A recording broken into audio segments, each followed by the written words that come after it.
Welcome to the Insights Unlocked podcast. I'm Nathan Isaacs, Senior Manager for Content Production at UserTesting. And joining us today as host is Kerry Johnstone, a product researcher with UserTesting's design team based in Scotland. Welcome to the show, Kerry. Hi, Nathan. It's good to be here. And our guest today is Rhiannon White, Chief Product Officer at the women's health app Clue by BioInc. Clue helps more than 10 million people worldwide understand and take control of their reproductive health. Rhiannon has experience across a range of industries and business models, including companies like Shazam, Vend, BBC, and more. She has held leadership roles in London, Silicon Valley, Auckland, and Berlin, giving her a global perspective on customer needs. Welcome to the show, Rhiannon. Thank you so much for having me. I'm really excited to be here. So, Rhiannon, I really enjoyed learning about your path and your journey to working at Clue. It sounds like it's been really varied, from political marketing, marketing at the BBC, product management. Would you mind sharing with our listeners a little bit more about the journey that you have taken and how that shaped your approach to creating user-centric experiences? Yeah, well, and thank you for, I hope that wasn't too boring for you to have to go through my backstory. I think for me, yes, it's true that I have worked in a range of different organizations and different models and I guess different customer groups or audiences. The polite term is an eclectic background. But for me, the through thread is actually always about curiosity about people. I just love people. I find people really, really interesting, and I find what we do and why we do it endlessly fascinating. And so, for me, when I think about the through thread from politics and political staffer to marketing through to product management, it's all about trying to understand people's needs, their problems, their hopes, their wishes. And then, hopefully in product management, we're hoping that we can build something that will be useful to them as they're trying to tackle those problems that they might encounter in their daily lives. I think one of the things that's really interesting about product as a domain is people often come from such a variety of backgrounds before coming into product. And you can really see the different ways that shapes people's approach to managing product and how they then shape the products of their organization. So thanks for sharing a little bit more about that background. So I recently watched a podcast that you've done where you shared a bit of a light bulb moment that you had in your journey to be a product leader. Would you mind sharing a little bit about what that light bulb moment was and how that shaped how you spend your Fridays? I think it's really important. So there's an enormous amount of content out there about product managers and product management and how to do it. And I think the thing that is really constant is as you say, everybody comes usually from somewhere else. Almost nobody starts in product. And almost everybody finds it hard at the beginning. Nobody talks about that though. And I found it really hard. And frankly, I was a really bad product manager for the first, probably longer than I'd like to admit that I was in product. Really, every mistake that you can make and that people talk about in product, I made. Every single one. More than once, unfortunately. And for me, when I first moved into product and that kind of overwhelm is the single biggest feeling that product managers report. And as I was going through that and slowly digging my way out of it, I slowly got more and more competent at product and I slowly got better and better. And I knew there was something missing that was a difference between being competent and being great. And I knew that there was a gap there and that I looked at my colleagues, this is when I was at Shazam, and who I could see who were and still are brilliant. And I knew there was something that I wasn't doing as good a job as them. And one of them we were sitting down and was giving me some feedback, which was really helpful. And he said, look, you're a VP now. And, because I had shipped a lot of things that delivered value and had delivered revenue. I had proved that I'd learned how to ship with a team and that we had delivered value for the business. He said, but you're a VP now and you need to bring insight. And that was really, it's not enough just to ship, you've got to bring insight as well. And that was a light bulb moment for me because I had forgotten really that in my marketing career, the ground on which I stood and that I enjoyed marketing most was really about insight and about business insight and user or customer insight and how you bring the two together. And in the overwhelm of trying to get my hands around product and trying to learn all these new things and trying to learn how to do all this new stuff and new language and just a new domain, I'd lost sight of that. And I had stopped connecting to user insight. And that was the gap. And as soon as I realized that, oh yes, this is what I need to do, and I was able to reconnect to my passion for user insight, then I was able to, maybe it's one can't say that one is a great product person, but then I was able to take that step into feeling more like I was the type of product person who I wanted and aspired to be. And what is the difference for you perhaps between bringing insight yourself and then when people talk about customer insights? Because I think there's a distinction perhaps between the two there. That's a really good question, Kerry. For me, I think, what does it mean, bring insight? You're senior now, you have to bring insight. For me, it really means being able to look at all the sources of insight that you can have when you're in any organization: business insight, revenue insight, product data, customer insight, and really synthesize it down into a couple of critical insights around what we could do or should do and why. And I think the synthesis is the really critical point. I'm very, very passionate about direct user words and about the criticality of really hearing directly from the users. You mentioned earlier my Friday ritual. So one of the things I do have religion around a product is that we should all be speaking to customers or users, whatever language an organization uses, to talk about the humans who they're trying to help regularly. And so I too interview every Friday. That's my Friday treat. And so I get to hear from people in their own words and directly from them what they're thinking about and what their issues are. And I think, so I'm a big fan of the very direct words. And there's also, I think there's an enormous... when you really plunge deep into what customers or users are telling you and also bring it together with the business insight, you start to synthesize the patterns and the opportunities, because really product is about, we can't build for every single individual person. But the trick with product, the whole trick, is to find the pattern or find the commonality in the pain points or problems and find a way to solve that at scale, which means that we can solve at scale and therefore deliver value. And that can only come through synthesis. That really is through swimming in all of the insight and then being able to find that moment of bringing it together and saying, this is the bit that we were missing. I love how you describe your time spent talking to customers as a Friday treat. I think that's such a great way to think about it. Like, as a researcher myself, I absolutely love the time that I get to spend talking directly with customers, and it is so rewarding. So to frame it as a Friday treat, I think is a really lovely way to think about that time that you spend. So our main topic that we want to chat to you about today is your jobs to be done framework. Can you share with us a little bit about, when you say jobs to be done, what does that framework look like, and how does it integrate into your product development process? Yeah, so I love the jobs to be done framework because it's grounded in humans again and in constant human needs, right? And the thing about technology is that technology changes, but we as humans don't. Our core needs don't change. And I think if we can understand what, our users or the people we're trying to serve's jobs are, then we can always, it doesn't matter what changes in the technical landscape, we can hopefully always be on track to delivering for them.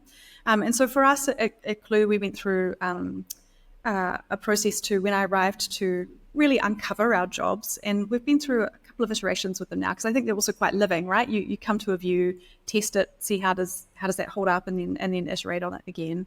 And for us, there are 4 core jobs, and they're very, they seem really obvious when you say it, but again, it's this process of synthesis and really getting into the core of what is it that people need from a product like ours. And the 4 jobs are what we refer to as trust, the orient job, the empower job, and the comfort job. And so what does that mean? Like trust, orient, empower, comfort, those can just sound like words, but what they really mean is the trust job is, really, it is what it says. You will hear it turn up where people will say, do I trust this product? The orient job is very much around what's happening to me. And so how that turns up in terms of users' needs is that they will talk about, well, I thought I was going crazy, and they'll open the app and I saw, it was just hormones. Really helps them orient them in their experience and what's going on. The empower job is really about, what do I do now? Do I do something now? And a lot of the time, actually, it's doing nothing. So, often people will have quite severe headache. People can have quite severe headaches associated with their cycle. And when people track them, they can then realize, okay, it's not that I have something terrible going on. It's cyclical. I can plan and manage for it. I don't need to do anything more than understand it's coming and be ready. And then the comfort job, which is very important, is am I alone? Am I the only one? And that's exactly how that turns up in terms of what people say. And then how that translates into product development and what do we focus on then from a product point of view. That means the trust job translates through to accuracy. The orient job translates through to sense making. The empower job translates through to enabling people, and the comfort job translates through to connection. And so what does that really mean? What that means is trust, interestingly, for our users, is really about accuracy. When I first started, I thought it would be about data. Data privacy is very important, and it's a secondary driver of trust. Accuracy is the primary driver of trust for users. And if you don't clear the accuracy bar, you don't have the right to even tackle the other jobs. And the other thing that's really fascinating about it is that one would think accuracy is completely objective. It's not. It's completely subjective. So somebody who has a highly regular cycle, and if the app is even a day out of the prediction, they will say, oh, it's no good, it's not accurate. But someone who has a highly irregular cycle, actually I was speaking to a user just 2 weeks ago who has a very irregular cycle, and she said, oh, it's a great app, it's really accurate. It's usually within 2 weeks of when my cycle comes. And so for someone with a regular cycle, that would be horrendous, right? But it's really subjective in terms of the lived experience of that user. What does accuracy look like? And then in terms of orient and sense making, so I mentioned, people open the app and go, oh, it's not me, it's hormones. It's really that helping people understand their experiences and make sense of them. And so that means a lot of visualization of tracked experiences and data. The empower job is really enabling, right? So once you have the data and the information, what do you want to do with it? Do you do nothing? Do you do something? Do you go to the doctor? Do you have the data there to take with you? And then the comfort job is connection, because connection is the fundamental need that all humans have. And when our concern is, am I alone? Am I the only one? Is this only me? Connection is the most powerful way to assuage that need and meet that need. And for us, actually, often that turns up as content, or as really content in terms of here's an article we've written about a topic that you think, oh wow, actually that happens to me as well. Also, it turns up amazingly even in when we the tracking categories. I've interviewed so many people who will say, oh, I thought it was only me, but I see that you have it as a tracking category, so clearly other people experience it too, right? It's very validating to see that. It makes people feel connected. We're just starting to experiment with putting user data in the app from the whole population, so to drive that connection job as well. So, for example, when people track feelings, to say, actually 1 in 3 users track happy, and to play that back to folks so they can see that many other people are doing the same thing. So that's how the jobs to be done translate through. It's really interesting, the piece that stood out to me there about the accuracy, how the jobs to be done has the power to maybe myth bust some of the things. Like if you'd said to me, our users care about accuracy, I might have had that misconception that it's quite an objective thing, accuracy. Feels very, very numerical, very statistical. So it's really interesting that the jobs to be done framework has revealed that actually there is subjectivity there, and that's a really powerful myth to bust within your team for sure. And it leads to some very interesting product decisions. Actually, just yesterday, our head of science and I were having a discussion about this, because we were talking about there's a particular point in the app where her data wasn't matching with something, and she knows, because she's the head of science and she's run the regression analyses that says that actually overall this is accurate. But she's saying, but my lived experience, it just feels, something about this feels wrong. And so even when it doesn't matter what you kind of know in the top part of your brain, if it doesn't match what you feel should be there, then the feeling of accuracy immediately goes. And so it's so important. And it's very interesting, people use these products for they want an accurate view of what's coming in, so they can plan and manage. And if there's anything in there that jars, even if if they have to put in fake data, for example, to get the result that they want, and they know that it's fake, it immediately undermines their confidence in the whole product. So going back to your sort of passion for speaking to users, how has user research, talking to your users, shaped the jobs to be done? What was that process of building out those jobs to be done like? I mean, I'd like to make it sound like it was some highly sophisticated process, but really it was just hours and hours spent with users. So we did a huge amount of interviewing. We went really deep. We went really deep with users who love the product, users who don't love the product, and users who are indifferent, right? To try and understand and see what's going on. And users who use our product, and users who use other products, and users who don't use any of these products at all. This is where we found actually this commonality, because we were looking for the themes that transcend specifics around just our product, and so we hours and hours talking to users. And then collectively, I have a real obsession with transcripts. I really, really love transcripts of interviews, because again, this point around unmediated word of the user, I think, is so important. And so we got all the transcripts, and we all in the group that was working on it shared them, marked them up, read them, and then just basically did an iterative process of looking through and finding the themes and then refining them. You pop it out, synthesize, until you end up with what we believed was our set of jobs to be done. And now that you've got this jobs to be done framework, what are some of the impacts or influences it's had on product decisions you've made, innovations you perhaps made within the product? I think it's really helped us understand. It's helped us understand that there are these various components. There are various needs that any one complete feature needs to address. For a feature to be complete, it actually needs to meet each of these jobs. I mean, I can give you an example of something that we shipped last year that was super interesting around this, that the jobs to be done framework really drove. So there are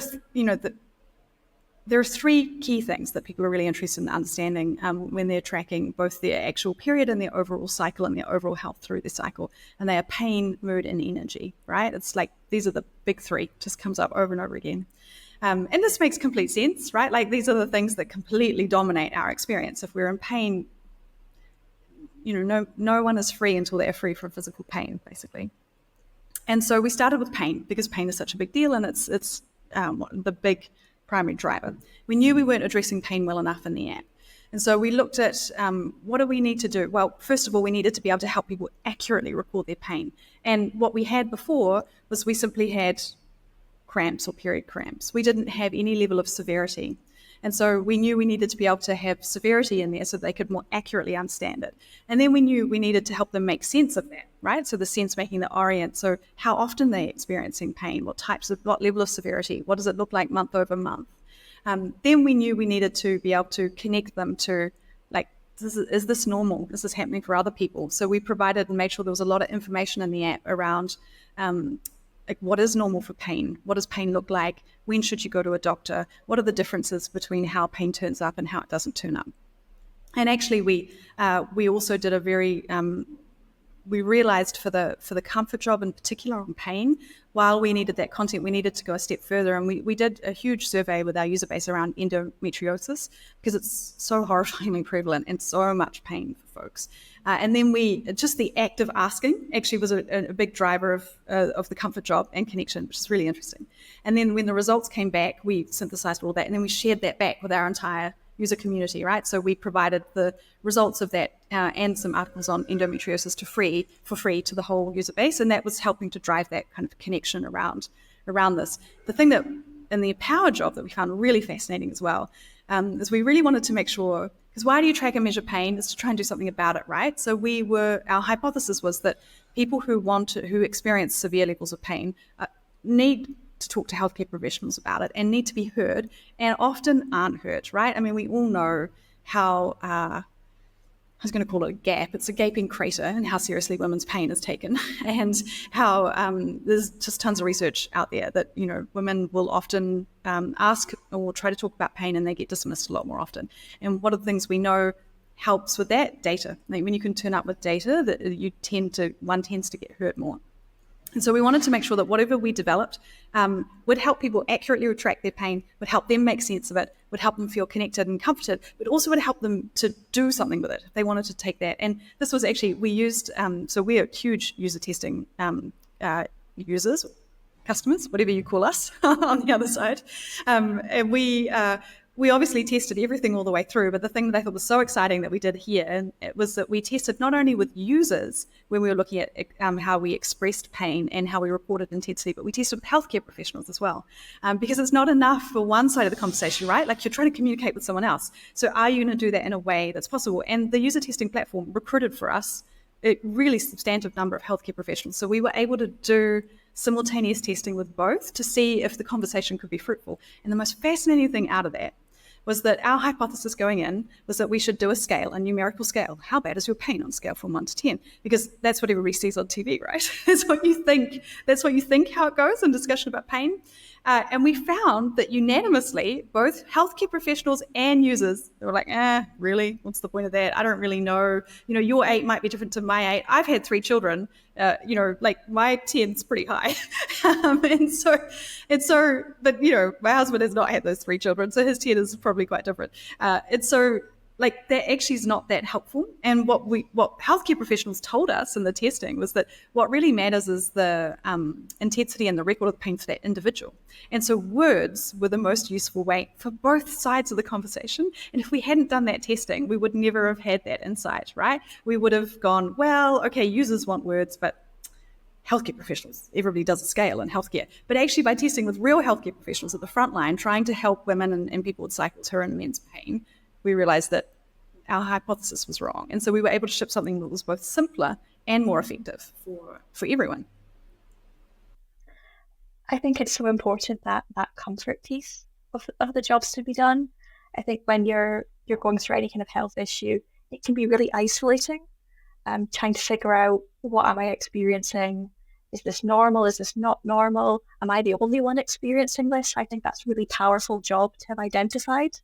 And to be able to make people feel comforted in that moment that you're not alone in this, you aren't the only person experiencing this, and then to pair that with the empower job and give them that common language with the healthcare professionals, so that we've provided that comfort, and now we're also going to help you go and do something about it. It's really interesting to see how the jobs to be done, they don't live in isolation, they combine with each other and flow into each other as well. Yeah, 100%. Yeah. So the jobs to be done isn't the only user research that you do. You'll do other research from time to time as well. So how does other research projects that you do perhaps interplay with or sit alongside the jobs to be done research? Yeah. So, I tend not to think of research as project-based. I tend to think of it as ongoing. So, I interview every week. Our product managers interview every week. Our designer interviews very regularly. In my view, we should all be speaking regularly so that there's less project peaks and more regular. So we will shape the direction. So, for example, we've all been interviewing more in the health conditions and health concerns space specifically for a few months. There were 6 months last year where we were all interviewing in the churn space, and we go through different kind of areas of focus, but it's less about a specific project and more about ongoing connection to users. And then also we obviously, we highly value, and this is where user testing is also brilliant for us, usertesting.com, in terms of the development process. We do really fast. So we have quite a fast development process. It's really focused on, we understand the jobs, we understand the need, we understand the why, and then the development team works very close together to shape what we might want to do. So we don't hand over fully formed designs to the engineers. The engineer, the designer, and the product folks work together to shape it. And then we do very fast testing. We do a lot of huge amount of unmoderated testing in usertesting.com to get those really fast insights on what are we doing. And because it's it's really brilliant. We literally upload something and then within a few hours we have so the idea that the research or the validation would slow anything down is completely blown out of the water. And I remember, maybe a year and a half ago, 2 years ago, there was a view, well, if we have to test everything or for research, it's going to slow us down. But actually it doesn't. We've been able to demonstrate that by doing particularly very fast unmoderated tests, we can, it's a 24-hour, in the time that it takes the back end to be thinking about how they might do something, we've got the feedback from users and we've been able to iterate and improve what we're going to ship so that when it actually goes into development, the engineers can have a lot more confidence that they're working on the right thing that people are going to want. And we do a lot of that. And I find that very satisfying because it's just really nice and great to have that really fast tight feedback loop with folks. And it's really interesting that idea of not thinking of research as project-based. I think it'd be quite easy myself as a researcher to get locked into the piece of research that's maybe right in front of me. But it's really interesting, this idea of research being a continuous ongoing process and it all tying together to form a deeper level of understanding. It's a really interesting way to think about research and definitely something that I'm going to take away and try when I'm thinking about my own research projects. So we couldn't have you here today without asking the question on everybody in TechSlits, the AI question. So sort of looking ahead at what's coming up in Clue and sort of in your roadmap, How do you perhaps see emerging sort of trends, technologies around AI, things like generative AI is the hot topic at the moment. How do you see those shaping the way that you perhaps do research and build your understanding of your users? Fred, I have a very orthogonal view here. I'm going to sound like a complete Luddite. And I think AI, and I think very specifically large language models, will be extremely useful for us in terms of at the pointy end of delivering experiences to users, particularly crunching enormous data sets and pulling out relevant pieces of data or insights or predictions for the users. I think when it comes to understanding folks' needs, I have a very, very strong view that nothing replaces the work of being face to face over a screen, in person, whatever you can do to be with the people who you're trying to build for. And I can't tell you the number of I get enormous numbers of reach outs from folks saying, we're building a thing to synthesize, it's so much work for product people to go through all the insight or to interview. And we're building a thing that'll just condense it down into the key takeaways for you. And I'm like, it makes me feel a bit ill because I think the core job is to really be close to those users and to understand what their needs and their problems are. And how can you do that if you delegate it out and if you have it mediated? The reason why I'm so obsessive about transcripts and having the direct words is because every time we abstract, or every time we do one set of bullets and then another set of bullets and then another set of bullets, synthesis is critical for the insight, but for the understanding of the customer need and you're mediating away every time, and it becomes more and more diluted, and it loses the human connection impact. So that connection, that comfort job, which is done by connection that I mentioned, it's the same for us as product builders, right? Like the people building things, like engineers building things for people who are going to use it, they can see the exact words, the pain that a user feels when your product is wrong or doing something badly. They are so much more motivated to be able to fix that, right? Rather than like a bullet on a slide that says, maybe you should be more accurate in this one. But when you feel the rage or the anxiety or the whatever's going on for that customer when you get it wrong, or the delight when you get it right, it's so much more engaging. And I really think until a product team is doing the work to be close to their users, I'm really, really nervous about abstracting that away and somehow making it fit. I'm also orthogonal on personas. I'm not a fan of personas for exactly this reason, also an unpopular view. But I mean, the persona is kind of okay if you've done the work, but why not just use a real user, right? Why not just talk about a real person who is using that product so that you can really have the feel and the reality and the empathy for that person in front of you? Because we know as humans, when it's not a real, we know when a persona is a composite and it's not real. The uncanny valley is a real thing. Our brains are very good at sort of not connecting to something that's not a real human in front of us. And when it's a real human in real words, we can't help but connect. And then we usually do a better job, I think, building for them. So when you as a product leader are having these sort of personal human connections with the user, and you generate some insight from that, some understanding from that, how do you then take that user's words, their feelings, their emotions, and take that outside of the room to people who perhaps weren't in that conversation, maybe your engineers who maybe weren't able to make that call? Yeah, and this is why transcripts are so important, right? I mean, this is why we invented writing as a species. It scales insight, basically. Writing is the way that you do that. And so we then have a transcript of the session, and then we share the transcript. And so, for example, it's everyone's responsibility after their own interview to go through their own transcript and mark it up with whatever's relevant to whatever their questions and whatever they're looking for. But also, because a really good conversation is very wide-ranging and it won't be about a specific thing. And I mean, I completely agree. One person having one conversation is great, but it's not as useful as everyone understanding it. And so then we tag the teams. So, for example, I will go through, and if I find something that is really, I think, I forgot we talked about that. And I'll tag the engineering lead, the design lead, and the product manager of the team that's working on it, right? Often there'll be things that come through where people talk about how they think about how they found you. So then I will tag the marketing folks, hey, this is how this person found us, and this was the language they used to describe it. A great example of this is we have a thing in the app where you can track multiple days of bleeding at a time. And when we developed it, we called it the multi-day period tracker. Not the world's greatest name, but anyway, did what it said, And it turned out that when we were testing it, we were looking at people using it, and then we started to come up in interviews because people were using it, but they all called it the fast period tracker. Like that was what they called it. And so you see it in the transcripts, right, coming through. And so then you tell them like, okay, folks, this is what we're calling it now. Like this is what users, this is their own words and their own language. And so that's where I think that's how we do it. It's just literally a case of like spreading it. And this is why I kind of point around, I really think there should be a river of insight coming through to all product development teams, right? So you hear from the transcripts, support is one of the most valuable sources of insight into the things that need to be improved. Support should be bringing through, reviews is bringing through that river of insight, and social. And yes, it's a lot, but literally our job is synthesis. So our job is to constantly be hearing that and synthesizing down to, okay, and this is what we're going to do next, and here's why. And so I think that's really how to do it. And I want to just go back to something that you mentioned earlier as well around the jobs to be done framework. You sort of mentioned it's gone through a few iterations now.